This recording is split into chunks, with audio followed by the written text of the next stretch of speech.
addiction, follow me. Show me what it's like to be set free.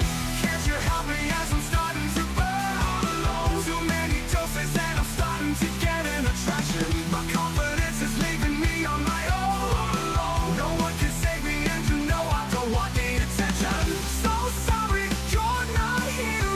This ain't too long, my vision's so unclear.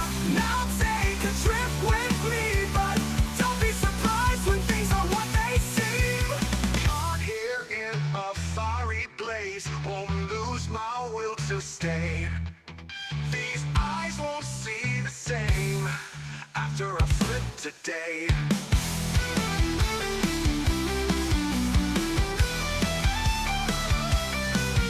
Sometimes I don't know why we rather live than die. We look up towards the sky for answers to our lives. We make it some solutions, but most just pass us by. Don't want your absolution, cause I can't make it right. I'll make a beast out of myself. Gets rid of all the pain, being a man. Can't you help me as I'm starting to burn all alone? Too many doses and I'm starting to get an attraction. My confidence is leaving me on my own. No one can save me and you know I don't want the attention. So sorry, you're not here. If this ain't too long, my vision's so unclear. Now take a trip with me, but don't be surprised when things are what they seem. I've known it from the start. All these good ideas will tear your brain apart. Scared, but you can follow me. I'm too weird to live, but much too rare to die.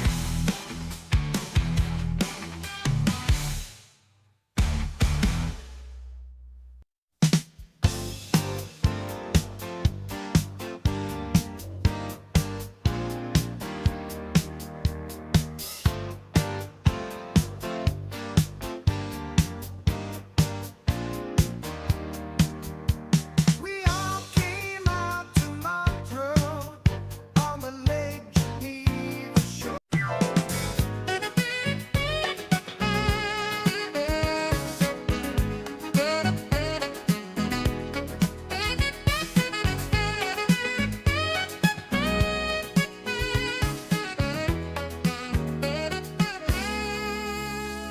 Hello, hello, hello, hello. Is there anybody in there? Just nod if you can hear me. Is there anyone home? Come on, come on, come on now. I hear you're feeling down. Well, I can ease your pain and get you on your feet again. Relax, relax, relax, relax. I'll need some information first, just the basic facts. Can you show me where it hurts? There is no pain, you are receding. A distant ship, smoke on the horizon. You are only coming through in waves. Your lips move, but I can't hear what you're saying. When I was a child, I had a fever. My hands felt just like two balloons. Now I've got that feeling once again. I can't explain, you would not understand. This is not how I am. I have become comfortably numb.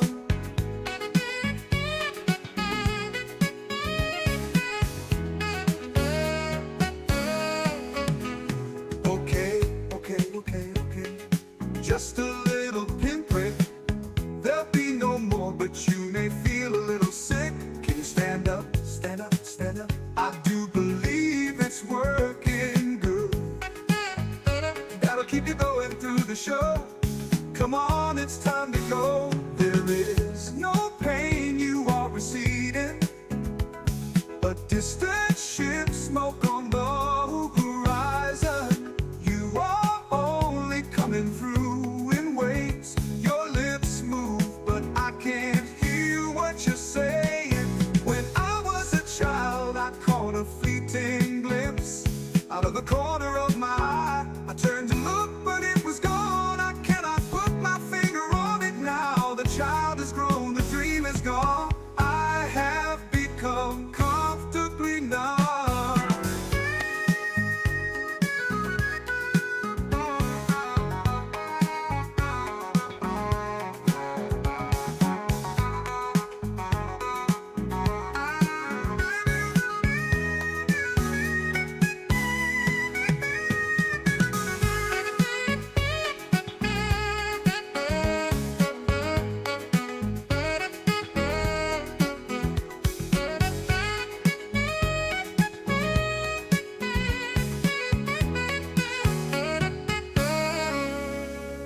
Okay. Just a little pinprick. There'll be no more, but you may feel a little sick. Can you stand up, stand up, stand up? I do believe it's working good. That'll keep you going through the show. Come on, it's time to go. Thought it's time to go. Out of the corner of my eye, I turned to look, but it was gone. I cannot put my finger on it now. The child has grown, the dream is gone.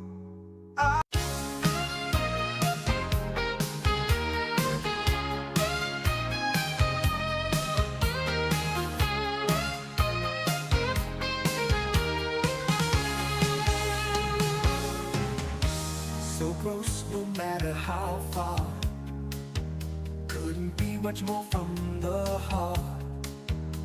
Forever trusting who we are, and nothing else matters. Never opened myself this way. Life is ours, we live it our way. All these words I don't just say, and nothing else matters. Trust I seek and I find in you. Every day for us something new. Open mind for a different view, and nothing else matters. Never cared for what they do. Never cared for what they know. But I know, so close no matter how far. Couldn't be much more from the heart. Forever trusting who we are, and nothing else matters. Trust I seek and I find in you. Every day for us something new. But I know,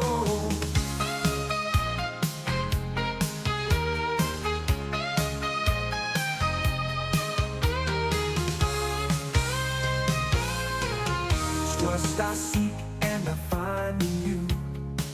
Every day for us something new. Open mind for a different view, and nothing else matters. Never care for what they do. Never care for what they know. But I know, so never open myself this way. Life is ours, we live it our way. All these words I don't just say, and nothing else matters. Trust I seek and I find in you. Every day for us something new. Open mind for a different view, and nothing else matters. Never care for what they say. Never cared for games they play. Never cared for what they do. Never cared for what they know. And I know, yeah. So close no matter how far. Couldn't be much more from the heart. Forever trusting who we are. No, nothing else matters.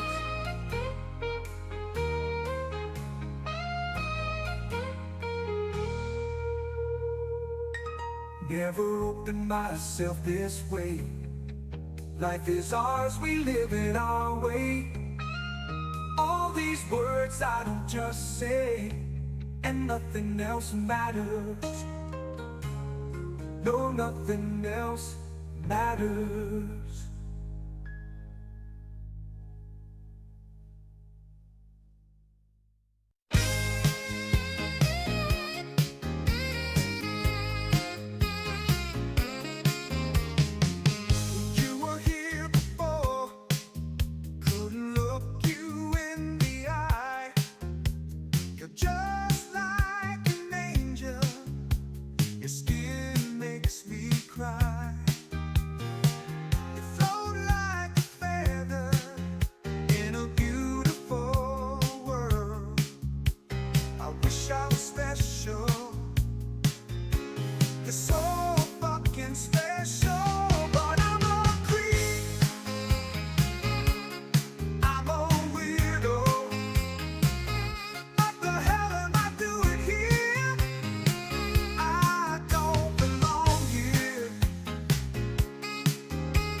Welcome, my friends, to XboxEra. If you're new here, let me fill you in. XboxEra is a platform for the Xbox community with best-in-class forums, a kick-ass Discord server, and of course, XboxEra.com, your destination for the best news, reviews, and features, all focused on your favourite platform, Xbox. It's every Xbox fan's gateway to the best of XboxEra. Our incredible podcasts listened to in over 50 countries worldwide, our in-depth reviews, our own merch store for the coolest in gaming threads, and of course Day One, where you can track, rate and discuss your favourite games on Xbox Game Pass. We're a small, agile and independent publication, and importantly, we're completely funded by you. If you value having a publication truly focused on your preferred place to play, you can become one of the cool kids by supporting us directly via Patreon. Just head to patreon.com/XboxEra. You get cool swag and awesome perks, and we get to keep doing what we do. Become a part of the best Xbox community on the internet and help us grow even larger. Thank you for your support. XboxEra is only made possible by the support of an amazing community, and in particular our legendary and growing army of Patreon supporters. Our executive producers, Top, The Scarecrow 121, Peter B, Not Jack, Mohammed Sherez, Kevin S, Korkenstein, Jordan White, Jordan Andau, Frankie C, Terran H, and Britt. Our amazingly generous grand benefactors who take their support and dedication to XboxEra to another level. Krat56, an assassin. And then there's our boss, our leader, our shining light in times of darkness, the one and only XboxEra's CEO, Torn Raptor. You guys are all fucking awesome. If you enjoy the content XboxEra produce and want more of it, and you're not a patron, consider heading over to patreon.com/XboxEra, pledge your support, and get cool swag in return.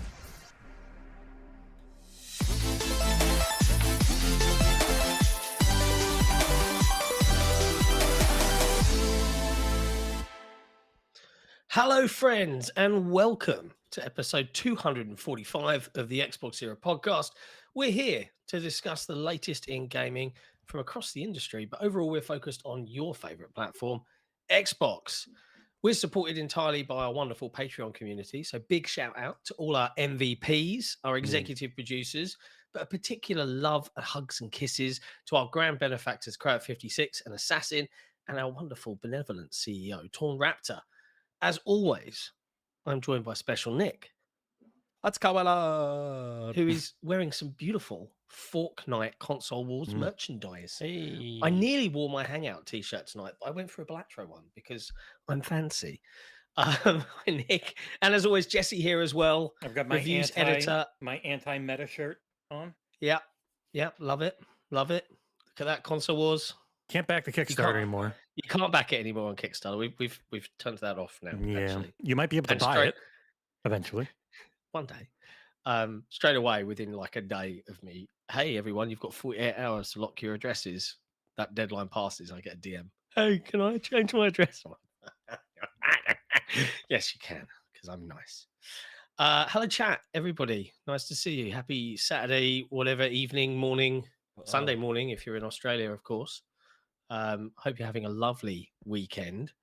It's a nice show today because it's all pretty much positive, fun talk, aside from all of the rumor milling and gossiping and leaks and Aside from all the really negative stuff, it's really positive. well, it wouldn't be an Xbox show without all the negative stuff, would it? Yeah. Oh man. But before we get into that, as always, we have to actually, discuss those lovely video game things that we've been playing. So let's start there. Nick, come to you first. Nothing. Nah, I've been nothing, too busy. bruv. I actually haven't been playing games that much. Full stop. The last week or two. So skip me. You guys have been playing all the games. All right, we'll go to playing Jesse anything. then. Can you talk about any of them though? That's the question. I can't talk about exactly what I've been playing, but I can go back to others' previews of it and when we got to play it at Gamescom. So there's a game coming out on the 28th called Eternal Strands. Ursel got to go see it back then. He never wrote about it because he's a jerk. So, but what is Eternal Strands? I will have a review of it. It's coming out, I believe, on the 28th because there's 3 things already day one this month on Game Pass. Eternal Strands, Sniper Elite Resistance, which I should be doing, and Citizen Sleeper 2, which Ursel will be doing, or I'll kill him. What is Eternal Strands, for people wondering? Mike Laidlaw, formerly of BioWare, who wrote Jade Empire and was the guy, the lead for the first 2 Dragon Age games. He has started a new studio called Yellow Brick Games. This is their first title. It is essentially Zelda Monster Hunter with real focus on physics and thermodynamics. And what does that mean? Looks cool. It's kinetic energy mixed with heat and cold. And you're using those 3 things to just pummel the ever-loving shit out of everything in the environment as you're doing... they're pretty much, from what they've talked about in the past, they are pretty much scouting missions. So it's like every time you go into an area and you're scouting, you're collecting items to build better gear. And there will be one big-ass monster in each area to fight. And you get various upgrades for your abilities and for building new gear off them. I don't think they haven't said anything about like skill points or anything like that. It seems to be more the Monster Hunter style leveling where it's about getting specific items to craft better gear. It looks cool. Big third It does look person, neat. very pretty. I don't know, Yeah. probably Unreal Engine if I had to guess because everything is. Combat looks to be, you've got your abilities, which are fire, ice, and kinetic. Then you've got your sword and shield, big two-hander, and ranged weaponry is what they've shown in this. People who have played it said it's a lot of fun. It's got the Dragon's Dogma style climbing mechanics on enemies, and also it seems like you can just climb on anything. Like even if it's an overhang that's completely flat, she will just monkey up it. Like you can climb anywhere. You've got a big ass climb meter from the times I was watching gameplay footage from Gamescom. The story is mostly told through visual novel style cutscenes, which the guy who I was watching was able to skip through very quickly next, so you'll be happy. Hey. Everything I've seen from it and all the previews and talking to people who got to play it at Gamescom really liked it. And if it does what it's meant to do, it seems like a super neat one to have gotten for Game Pass. Because when it's really hard to get money to make anything, probably didn't hurt. But like as you can see when she's going through the hot environment and she shoots the ice bridge to walk over, because everything reads the temperature. So if it's cold and you start getting cold, but then you got a fire spell and you can make it back to normal. But if you use too much, it gets too hot. You can freeze the enemies in place. You can set them on fire. You'll get different abilities if you freeze them versus if you heat them. They'll drop different items because you are going to, like Monster Hunter-ish, fight these things a lot. Looks like there's a camp to build up in here with the upgrades from all the items you get. It looks super neat, and it's out on the 28th right into Game Pass. We will have my review up sometime around then. It looks neat. Yeah, like that guy throwing that giant wagon. Yeah. Yeah, well, I have an extra code. One of you could have it. The guy who just threw that wagon, and then she caught it with the kinetic. Yeah, like that type of shit is really cool. This is pretty much all the stuff I liked from Breath of the Wild in a package I find far more interesting, which I'm sure will annoy some people. Yeah, I saw when she grabbed the thing that was thrown at her, it looked like the Tears of the Kingdom magic hand power thing. Mm-hmm. Yeah, it's looks like a lot of neat ideas. Yeah, and this video, in case you're wondering, was a gameplay demo they talked about that was uploaded by this guy. It's up by a bunch of people. I'll give him a thumbs up. Yeah, this game looks super cool. I can't wait to really dive into it and have a review. That's the only thing I've been playing. I can't talk about anything else. I'm in a similar scenario. Here's what I'll say. I'm not doing the review, but a bunch of previews went up for Kingdom Come Deliverance 2 that were fairly positive. Cool. Kingdom Come Deliverance 2 seems like everything Nick would never want in a game. It is entirely focused on being like real and in simulation heavy in a way RPGs just can't be at this scope normally of being a first person game. From what I've seen, the combat still doesn't look punchy, but so much of the game is about, I killed this guy and I stole his clothes, and then his wife noticed I was wearing his clothes and called the cops on me. Like that type of granularity in the realism of recreating this old ass European area. I tell you what though, yeah, I know what you're going to say. The demo videos I've seen of PC versions look bloody great. It's very pretty. It's I believe it's CryEngine, which not many things are. No, not anymore. Yeah. So this guy's playing on PC. Yeah, it's that would it's a explain looker. how it looks. Yeah. You don't get it that often. It's also kind of cool that people get so much time with it. I had that with I still can't talk about Dynasty Warriors Origins, but I had about a month there. People are getting a little around a month with this one. It'll be around 3 weeks of Eternal Strands. Like, it's nice having this much time. I really hope Avowed comes in soon. I would love to be able to play through that 2 or 3 times in various ways to see all the different paths, because like this game, Kingdom Come, looks enormous. So having a month seems like a must. And you don't normally get that, which is cool. And luckily, you don't have to worry about Assassin's Creed. Yeah, I can probably do that one again. Sorry, John. Delay till March, mate. That's I can do Assassin's Creed if you want.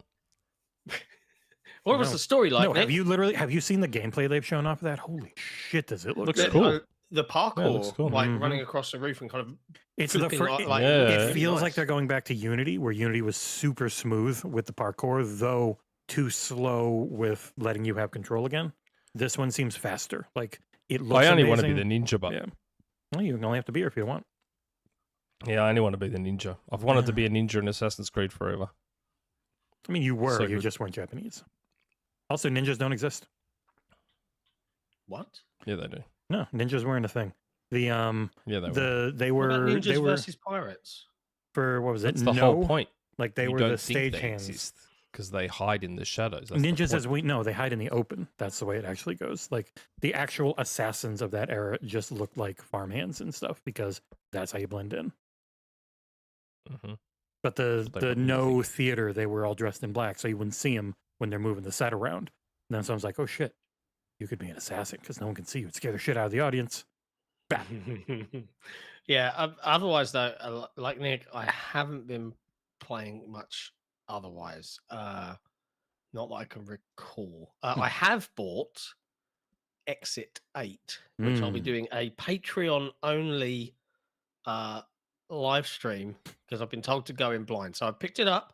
You I've got dug it deep installed. into your pockets for $4. Indeed. I have not looked at it. I've not watched a video. Mhm. I've not watched it. I've just been told, get this. Get this and get scared, and that's it. So I will be doing a live stream. I might do it tomorrow. I might do it tomorrow for shits and giggles. I don't know. Tomorrow or early next week. But it will be a Patreon only live stream because we love our patrons. Yeah. 2025. You thought it was the year of Xbox. It's not. It's the Yeah. year of Xbox era patrons. That's the actual Yeah, everyone story. fan tier, the $6 tier and above for all our video content yes. for now, unless we yes, come up yes. with something crazy. But if we ever do So- movie commentaries, I'd probably be the $12 tier and above. But if you enjoy the content that we regularly put out outside of our reviews, This guy's going and to be on forums, more of it because he's on a very Discord. busy vacation. Yeah, we're filling up Nick's vacation with stuff. We are going to introduce, hopefully within the next 2 weeks of Nick's vacation, a new show, which I won't reveal just yet until we've got something to talk about. That hopefully you folks will appreciate, but it will have Nick in it, so that's good. But yeah, otherwise that's it. It's I was going to say, I was literally about to say the words, it's been a slow start to the year, but it hasn't. No, It's it's just that we we can't can't talk about much. Yeah. That's what I've noticed on a lot of podcasts is like people just can't talk about it. That's why they're very happy they got previews for Kingdom Come because like, oh, finally something we're playing we can talk about. According to Tom Henderson, some people will be previewing Assassin's Creed Shadows soon. They didn't move that even though they delayed the game, so maybe we'll be able to talk about that eventually. I mean, it's always an interesting thing, previews, I think. Like we do a fair number, but often, we're small fry, grand scheme of things, and some of our previews just, don't always get a lot of love, really, in the grand scheme of things, which is a shame because they should. Like I think Cengiz does a number of them. I think the last one I saw from him in November was for Stranova, which is a free-to-play third-person shooter. Did he bother to tweet it? Knowing Cengiz and his aversion to tweeting, no. As much as Twitter sucks, it's still a good, okay source for getting people to click stuff. Yes. But yeah, it's it's fun times. It's really lovely to see everybody as well. I hope people are in good spirits because there's a lot to be excited about. Now we know the cycle by now, and I'm sure you do too. Xbox will announce something cool, in this instance, the Developer Direct, and then you can be rest assured that there'll be some doom and some gloom to follow alongside it, but only if you let it be doom and gloom. So we'll worry about the doom and gloom in a minute, but first let's talk about the big news story of the week. The Developer Direct has returned. Well, we're getting that out of the way now. Well, it's the first big topic of the show. Would you like to talk about something else first? I mean, there's a lot of news, Nick. It's kind of I deleted like 10 things too. Like there's so much this week. Oh, okay. Like we've just talked about Assassin's Creed Shadows being delayed. There's not much more to say outside of that. Yeah. Yeah. You could if you wanted to. I've just got my code redeem pages ready. I think Zach Riley's going to whip up a code in a second. I will. I've got my Never I've got give my you a Steam. code again for I will got- keep Donkey Kong myself if you take it. I've got my Steam redeem page and my Microsoft redeem page, both ready to go for Zach Imagine Riley. if Nintendo sends me a Switch too. And I Oh, that'd I'd be fucking lose my amazing. shit. Yeah. You got to reach out to Nintendo Australia. They'd only ship to America. I have reached out There to you go. them, Well, good luck. and they kindly, politely declined. Yeah, I'm sure. Well, you would also definitely have to wait until it's just about to come out. Yeah. You always have to wait for launch. We're not review. I'm going to call this out. Proxicus in the chat. You don't want to hear the same doom and gloom? Yeah, it isn't doom and gloom from us, man. We'll discuss stuff, but there's No, no we'll doom talk and gloom. about it, but it's just what we already knew. The only doom that Xbox is doing this year is Doom of Dark Ages. Am I right? The Dark Ages. God, this Now, looks fun. okay, seeing as Nick brought it up, we did just mention Assassin's Creed Shadows has been delayed again, and there was a update of sorts in shareholder speak, which has now for some reason disappeared off of my showrunner. I think someone deleted I it did because you hastily. said we were done with it. Yeah, but Nick Okay, ruined well, my you can flow. just hit and now the I've the gotta- backwards button. Boop. now Hey, I've gotta- there it is. That took one whole click. There you John. go. But yeah, there was a statement from Ubisoft that said the additional development time would allow it to better incorporate player feedback gathered over the past 3 months and help create the best conditions for launch by continuing to engage closely with the increasingly positive Assassin's Creed community. But they've also appointed these advisors, right? And the general nutshell is here that Ubisoft are looking to sell in some form. They talked Without about- losing control. Yeah, they talked about like maximizing shareholder value. So it sounds like things are They going down. also really want to avoid how unbelievably busy February is. There's no way that's not a part of it too. Maybe if all They you delayed right stupid into jerks. Ah. Maybe if all you stupid jerks bought Prince of Persia: The Lost Crown, Ubisoft Hold- wouldn't be in this hold predicament. up. We Destin's there, I saw. fellow independent Yeah, journalist Destin Lagari who in the doesn't chat. respond to his Discord messages. He's rubbish at answering Discord, actually. Absolutely rubbish. But Destin's gone independent. We mentioned it last week, or on headlines at least this week. But big congrats to Destin. Spill the beans. Good Let's on talk him. about stuff. We'll have to have him on. We'll have to have him on sometime. having I Phil did. on. I asked him to come on, and he hasn't responded to He's the here in the Discord chat. DM. He's here I in the said to him, chat. I said, "Congrats, Destin." He's like, "Oh, thanks." And then I'm like, "Does this mean it's easier to get you on the show now?" Nothing. Haven't heard a thing from that fucking message. Just zip, Oops, silence. he's got another. He wrote again. He responds to John all the time. Whatever. He does respond occasionally. He did say like, because I think we were going to try and have him on earlier, but he was out and about. Hey, I think. you're there in the chat, Destin. We'll give you the StreamYard link. Jump Want in, to jump bro. on now, Destin? We'll give you the StreamYard link. Let's talk Since you're Xbox. clearly free and able to watch. we get Make it people happen. on all the time impromptu. Rand inserts himself in this podcast all the time. We've got I no like it problem when with Rand inserts himself. You can join us if you want, Destin. Like if you do, like literally free. ping one of us, we'll send you the link, my man. No Feel pressure. free, mate. I'll But send you you the can link. promote. And you Nick can will promote very your quickly make Patreon a here. nameplate. Yeah, Oh, Nick will yeah. quickly make a nameplate just in case. I'll quickly make a nameplate. What's your Blue I'm Sky? watching my Discord just in case. Hold on, we follow each other on Blue Sky. Hold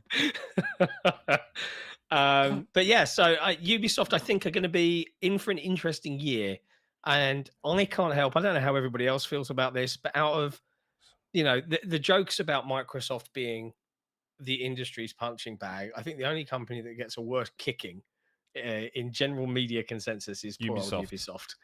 Like, Ooh, Next week. Next week for Destin. Nice. You got a week Good. to make that nameplate. nice. I'll do it now. That's cool. Next week for Destin. Lock it in. Next Lock week. it up. So, guys, we've got a special guest next week. It's Destin Legary.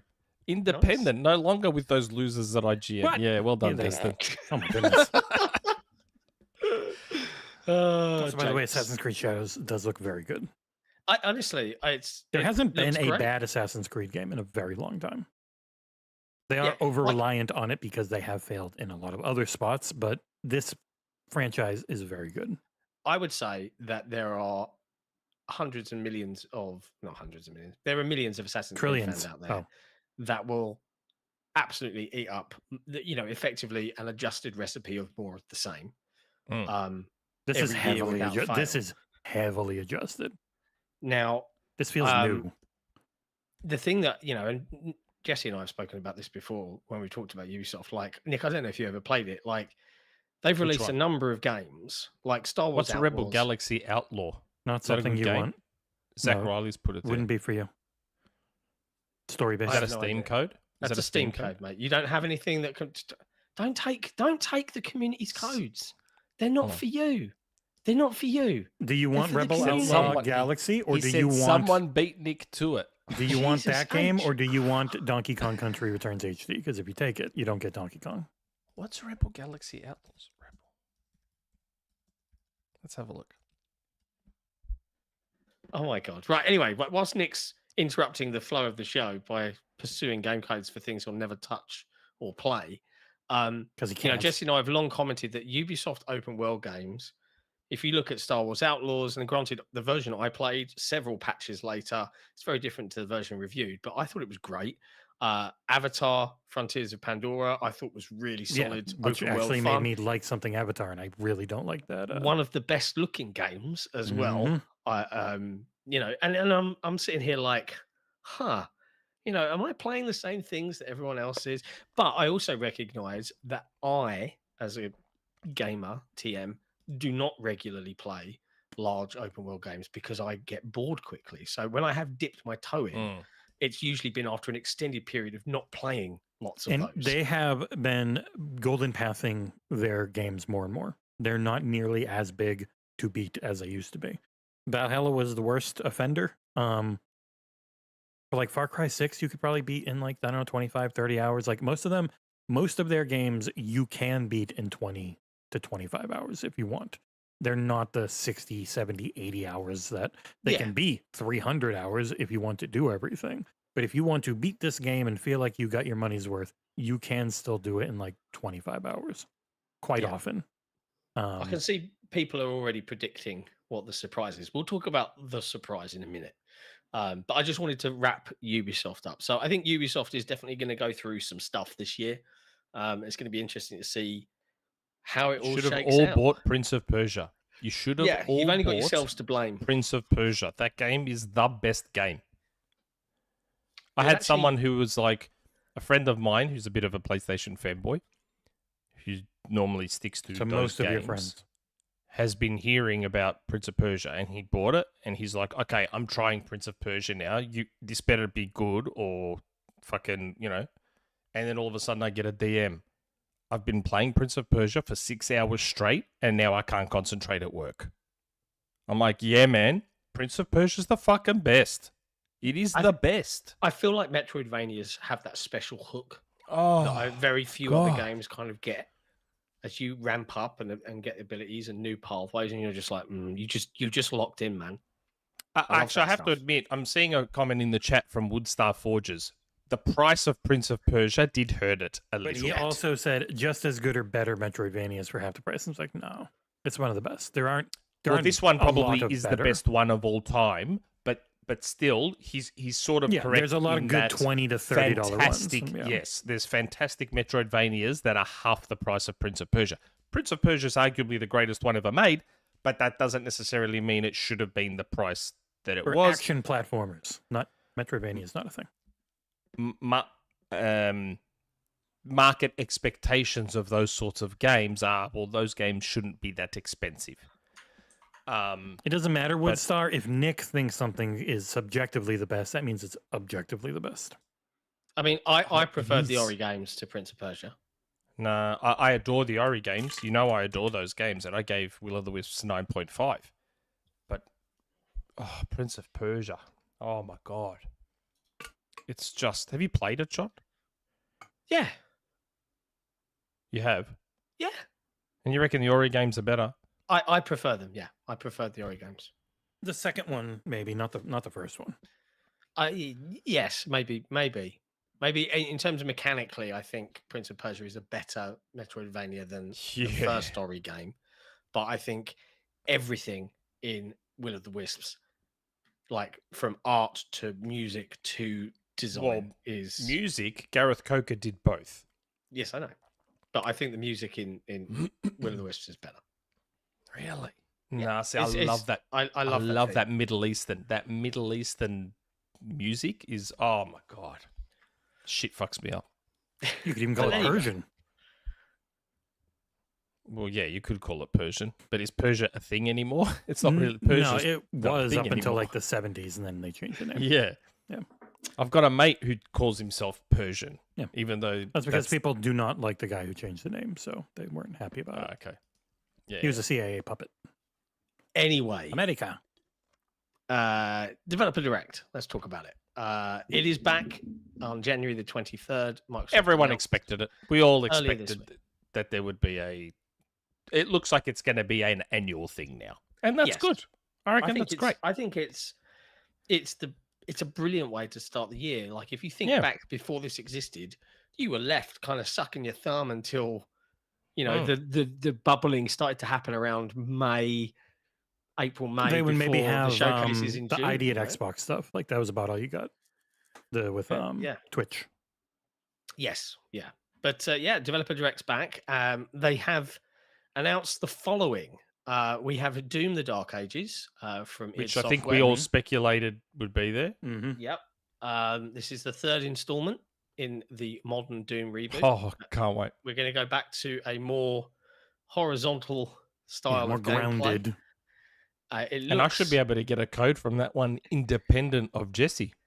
nice. It looks Yeah. great. It looks great. Oh, We also have So- South of Midnight from Compulsion Games. We've seen a little bit of South of Midnight late. I'm in surprised that was 2024. there. I said that. I didn't think South of Midnight would be there, only because we got that thing back in December or November. Yeah, So I'm I'm giving it a not- date or anything. So if I was to be a betting man, I would say that everything that we're going to see or hear about for the most part in a couple of weeks is for the first half of this year. and that makes the most sense That's the way I would look at it. because they have so much, and they have a June Yes. show, and the Yeah. June show can then be the Ridiculous, second yeah. half.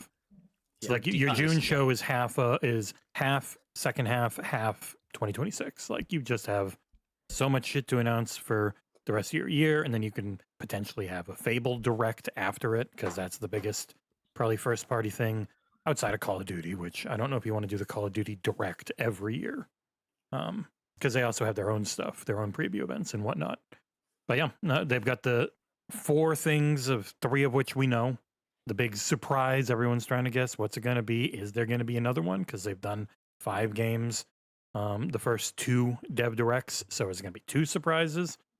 Well, and again, this isn't leaking. I look at the key art and I'm like, they've done the same thing they've done the previous Yeah. 2 times. They've left Yeah. that gap that can get filled up mhm. with Yeah. other things. Yeah. They've included a It's third super party spread again out this year. Yeah. Yeah, they've included a third party again this year with Claire Obscure. Yeah. I saw someone in the chat saying, Woodstar was saying, I'm surprised to see Claire Obscure there. Do you know what? I'm not. I think when that first got revealed, and then it had a preview, and I think Jesse got to see a little Mhm. something of it at Gamescom. Oh, yeah. The reaction from most pundits was like, holy crap, this looks really, really good. And this is a debut game from Sandfall Interactive. This is their first RPG, their first release as a dev I studio. had someone yelling at me that they don't care because it's a Ubisoft game. I'm like, ex-Ubisoft devs are part of the team making it. It is a brand new studio, Kepler Interactive Publishing, who like their Game Pass deals. Looks amazing. It is full-on turn-based. It's not like random encounters. You see the monsters in the open. But it's super active, where you are timing for every attack. You are timing for every defensive move. Looks amazing. Really cool concept. Very excited Blue for Dragon had the monsters out in the open. it. And this one definitely feels like a first half, because I said spring. Looks So- beautiful. Everything in the show definitely seems first half. And when they said this was spring in their last preview, or like they just put up some videos themselves, it wasn't a preview thing. I was like, yeah, that seems likely to show up because it looks amazing. Yeah, it really does look stunning. It's got some Really good. correct me if I'm wrong, it's got some big voice actors. Yeah, in it as Charlie well, Cox, right? I think, is the main character, his voice, and there's multiple others. So Daredevil. It's like we're eating this year. I And mean, that's this what we already know is hitting Game Pass this year would be enough for most people for a full year. Like there's already 40 things. It's crazy. If nothing gets delayed, and everything they have planned comes out in 2025, they could basically carry 2025 on their own. Which is a nice turn of events, And then you add in there's considering Black Ops, Call of Duty, and people, it's supposed to be a Black Xbox now. Ops expandalone, essentially, kind of like they did Is with it? Modern Warfare 3. That was the rumor, like a recent a near future Black Ops. But then you also add in like there's a whole new platform launching from Nintendo, and then PlayStation is going to have stuff like including one thing that is still supposed to be on Xbox with Marathon. Well, two things because MLB. MLB. Yeah, like it's no matter where you are, there's going to be too much to play time wise or buy. There's so much. It's crazy. And for people who are fine with their backlog, like this is a great year for just adding even more to that because man. Super chat from Assassin, grand benefactor. As someone who likes most of Ubisoft's games, I'm glad Ubisoft is not publishing this because Prince of Persia team would have some new friends. This is about Claire Obscure. That is I've seen Schreier had a report and Josh Schreier was talking about it on Blue Sky.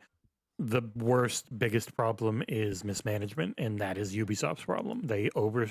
Their scope creep and their cost on everything is just crazy. Like by the time Beyond Good and Evil 2 comes out, it might have cost $1 billion just because it's been being made for 2 decades. Like they don't give up, which for fans are like, oh, cool. But then for the people that work there, it means your game has no chance of ever making back what it cost. So yeah, it's an interesting conundrum, and the games industry is definitely getting a reckoning. But I don't think Ubisoft is alone. I think Microsoft has definitely had many management issues over the years. Yeah, we've seen it with everyone. Like Microsoft had it really bad where there's just no games for a long time. PlayStation is in a drought right now. And the rumors behind the Switch are that it's this year because they've been having a hard time getting things lined up for launch, for game-wise. Interesting. Yeah, because it was meant to be last year, wasn't it? Don't know. Okay. Some people say it was always this year. Who knows? So, what do we think the fourth box game is? Well, so this is what Microsoft said. They said we're going to visit a surprise location to see another studio's brand new game. So That's right. It's an unannounced game. So unannounced. This is Aaron Greenberg said Twitter, unannounced on social. So on Twitter. brand new and unannounced. So in my opinion, dear friends, we can take away the rumored Oblivion remake, right? Because that's not brand new. So a lot of people are saying, like, maybe it's Kiln from Double Fine. I'm like, well, Double no, but that is a game we know. We know Kiln. We've seen. But it's not announced. No, that was a but it's not announced. Yeah, but it's not. I would give them Kiln if that was. Most people wouldn't. People are angry though. Yeah, people are people. So what did they say? They're going to visit what? Surprise location. Brand new, surprise location to see another studio's brand new game. So that tells me it's third party. Do you think it's third party? Well, from that description, it could be a surprise. We're visiting a surprise location to see a studio's first game. That sounds like they're visiting some new studio. They said brand new game, not first. Yeah, brand new. Sorry, yes. So I don't know. To me, that sounds like third party to me. That's a fair interpretation. They've got a lot of publishing deals. It could still be Microsoft published, or it could be whatever marketing with Xbox. I don't know, but I'm saying that what you just said sounds to me like it's a third party game, and you probably could in Game take Pass. it as a hint, and it's worth saying.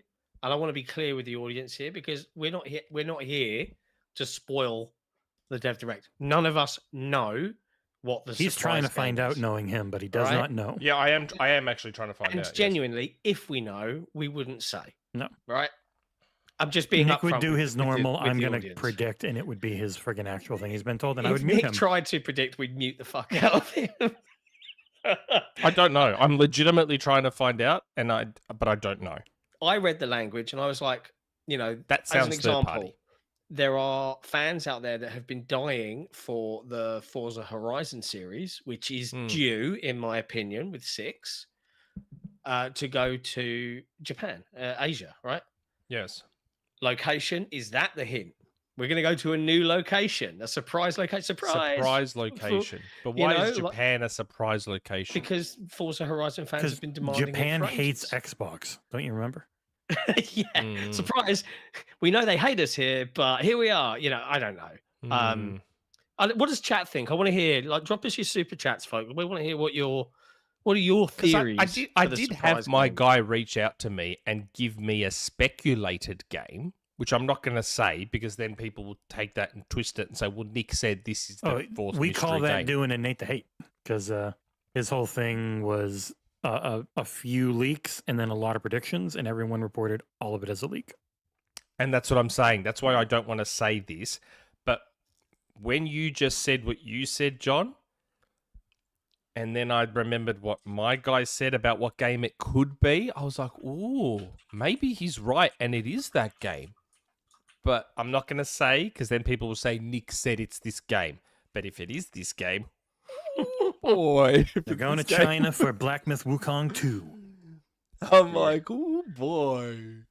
Yeah, That's a good I mean, one. and we will talk about some of the things that Nate the Hate has said. Not corroborating Rand. either way.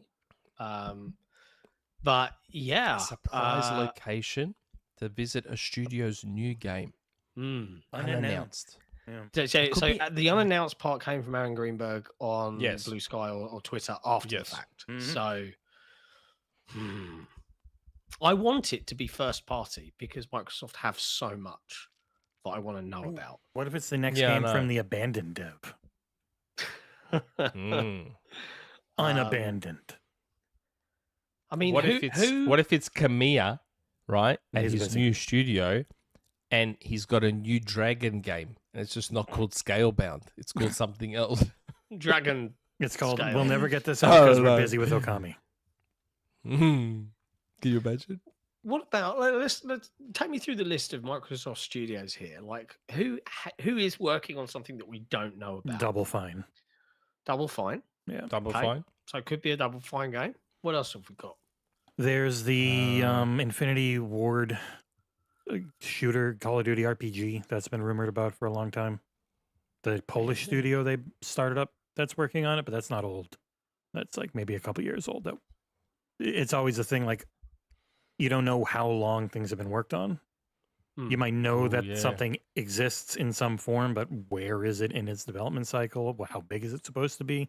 It's really tough. I'm seeing a couple in the chat. Killer Instinct 2.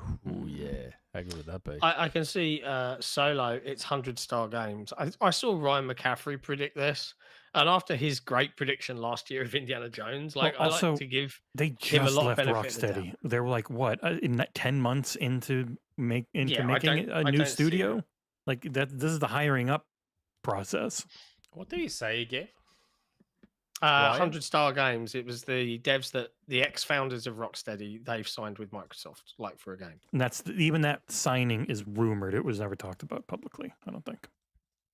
But like Toys for Bob just would have been starting something. 100 Stars would have just been trying to make their company exist. Like even like the people who left Playground. Like even their thing is. Hey, it's the not Alco. The foreign. Alco's in the chat. Who? The Alco. Alcoholic. Oh. Tom Anderson yelling Spyro. If they had already been working on it for a long time, maybe. Toys for Bob's game. Yeah, that's what he's yelling about. Ah. Oh yeah, that's right. They were rumored to be doing Spyro 4. Yeah. That's right. What about ZeniMax Online? Yeah, that's the one that's like, what, 7 years or Oh, yeah. something? It's been talked about. Yeah. And they have really Yeah. ramped down Elder Scrolls Online. That's really hard. Yeah, otherwise. It is, It is- isn't it? They have so much and they have so much reach and they still do have so much money. Like they have a budget. And they've It got could- the stuff they're doing with third parties. Yeah, they have so many third party like deals that have been talked about and seen now. It Yeah. could be anything. Hell. It's so. I mean, it's a lovely world to live in where Microsoft have so much resource and so also- much on the pipeline that we could just. No. And this is an I saw extra. a comment from Ben Mm. Angelo, YouTube member Ben Mm. Angelo. Iron Man game? Oh god, as much as I would love that, Well, that's EA also would announced. surely keep that Yeah. for themselves, wouldn't And they And that's announced they're announced. making it. Yeah. Yeah, that's But announced. the nice thing about this too is also that it's extra. It's not we're desperate to have something to play. It's just this is neat. I wonder what it could be, which is a nice Mhm. change And from years If ago. we take this as this is, even the surprise game, even though it's just being revealed now, is releasing the front half of the year. hmm This is clearly something that's been in dev for a while. So Double Fine definitely feels like it's time for them. I feel like Forza Horizon 6, it definitely feels like it's time. Forza Horizon really is the announce in June, come out in October, But November. Yeah. that's what I mean. They normally do this really incredible stage show type presentation every time they've revealed a And how Forza busy Horizon. are they helping with Fable? Because if Fable is as big and as expensive as everything, is that studio all hands on deck on Fable, like Obsidian became with Avowed before, more hands on deck for Outer Worlds 2 once Avowed is done? Like, you never know. Got a super chat. Assassin, another one. Plot twist: Playtonic's new game is Banjo Redooey. Oh man, imagine that. Can you imagine if Playtonic made a new Banjo? So they all left Rare to make a Banjo clone, and then they just end up making Banjo anyway. Sounds about right. But I'd yeah, we love a don't new know. Banjo We don't game. know, chat, what the surprise game is. There's Legitimately don't know. Again, I was given speculation, but I'm not naming the game that was part of that speculation. And I, But, yeah. I hope it remains, genuinely, I hope it remains completely. Someone never will leak happens. it. Someone no. will leak it. I got a DM on Twitter today from a fan and someone who I believe watches this show. And they're like, "Oh, Nick, heaps of people saying they know the game. What is it?" And I was like, "I don't know. I'm trying to find out." Like, I legitimately don't know. I am trying to find out what this game Final is. Fantasy Remake So- wouldn't be a new game. But well, John God was Emperor saying Sofa that King there's seems much room shorter. for a fifth game. Yeah. Yes, I think there's And room for a fifth on Nate there, the like Hates from the key art. guess. He was guessing. He was predicting what it could be for an extra fifth game was Final Fantasy 16 as a shadow drop. That was his on guess. Xbox. That got reported a ton as a leak. And it's like, no, that was just, it was a Come prediction on. show. We're all crossing our fingers for Nick's dreams to come true here, right? Oh my god. Come on, Gears please. Collection. Come on, baby. My god. End my suffering. I would literally. End my Are you suffering. joining us for that headlines? Are you going to get up early? No, that is 3 a.m. for him. It's the worst time possible. But I want to see his reaction. Like if could. it He's at what? was. The Dev developer Direct. direct. Yeah. It's 3 or know. 4 a.m. for you. On what day? It would be Thursday. Friday the Yeah, so your Friday. 25th. Friday the 24th, where we have something to do later that day. Yeah, so no. That's a shame. So no. Because then Think of the we're fans, also Nick. doing something else though. You could do it and go back to bed. No.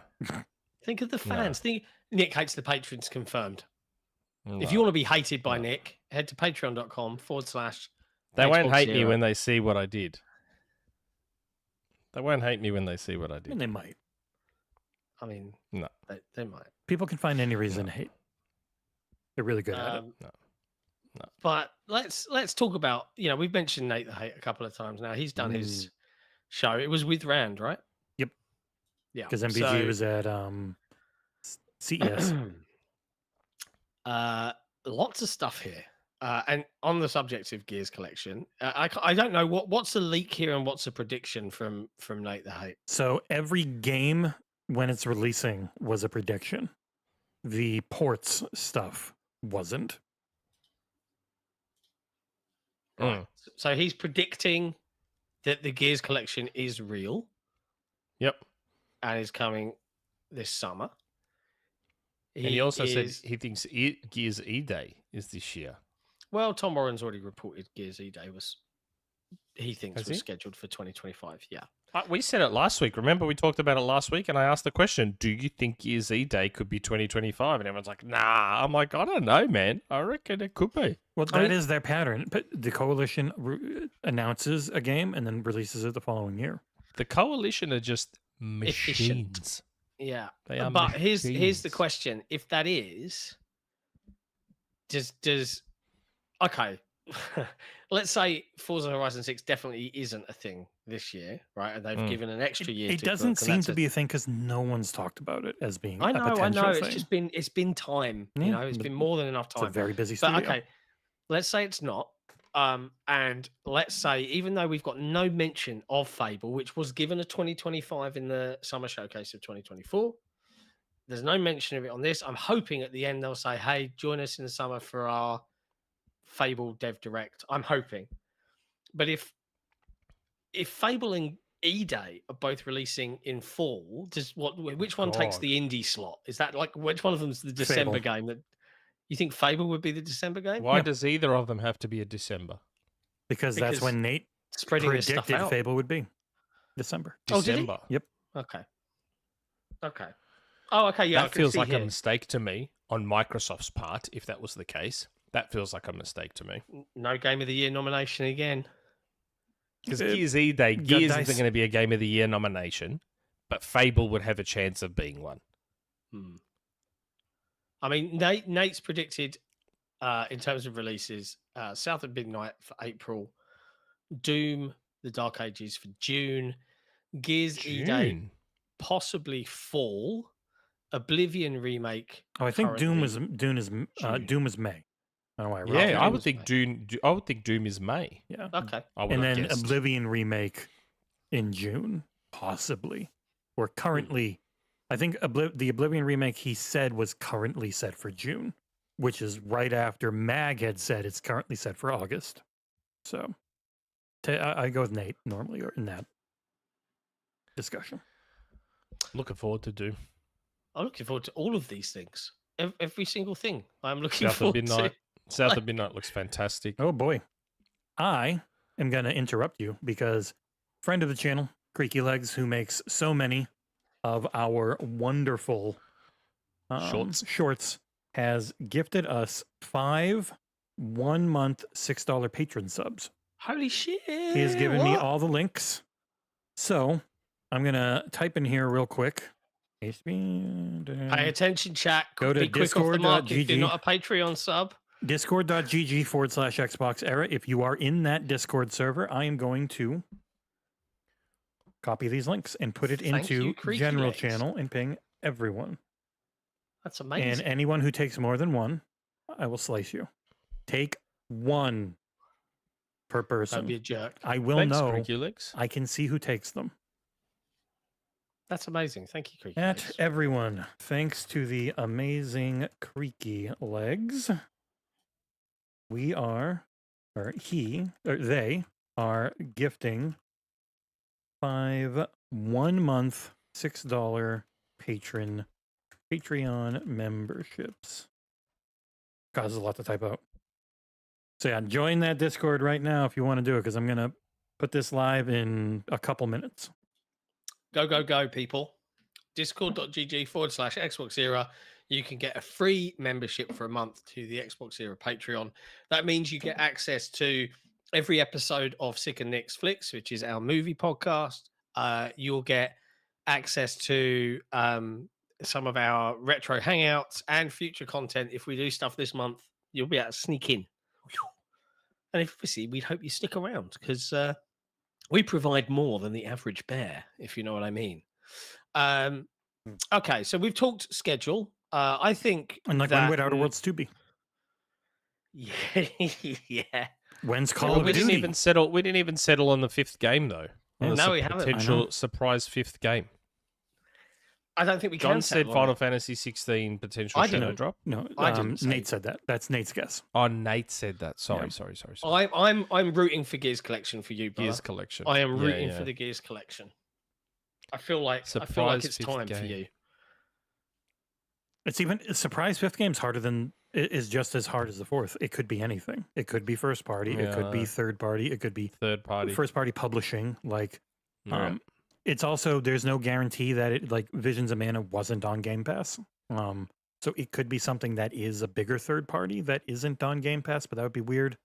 I don't know. Because there is so much. I know. I do like the fact that this is named Developer Direct, because Developer Direct means it really can be anyone.